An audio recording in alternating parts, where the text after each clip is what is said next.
and go to heaven, they'll get 72 hur, that beautiful woman. What will the woman get?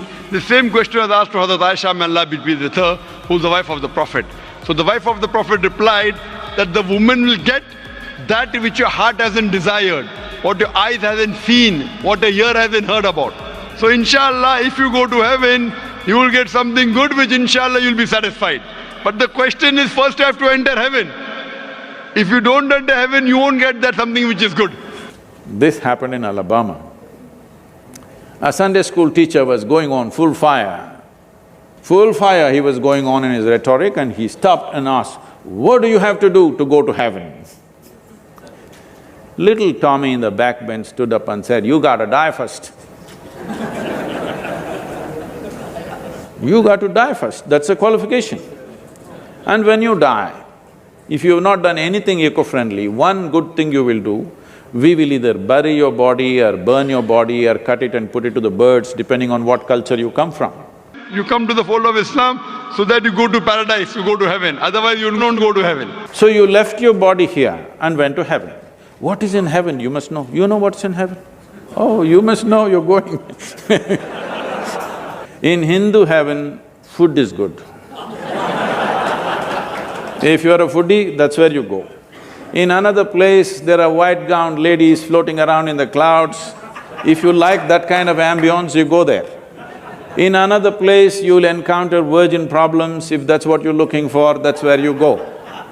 But one thing is, you left your body here and went to heaven. You don't have a body. What do you do with good food and virgins?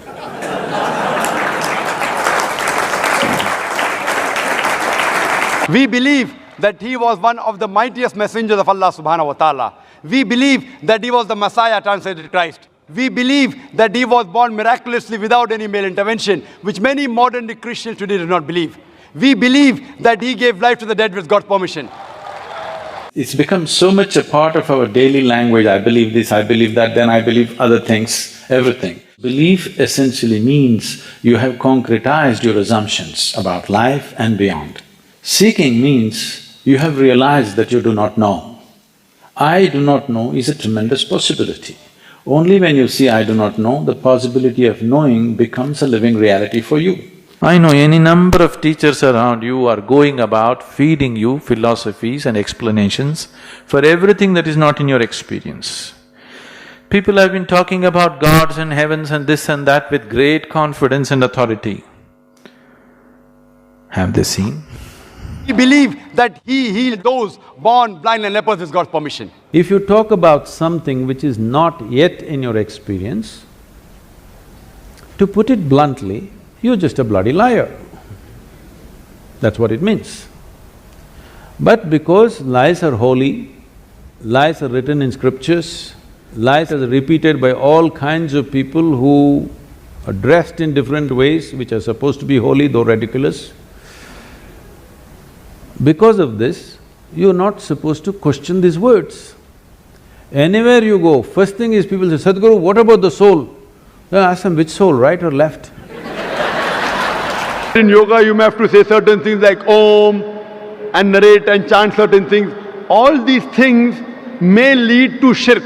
That means you're calling somebody else as the creator besides Allah subhanahu wa ta'ala. In Islam, as I mentioned in my talk, according to Surah Nisa chapter 4 verse 48 and Surah Nisa chapter 4 verse 116, Allah will forgive any sin, but the sin of shirk He'll never forgive.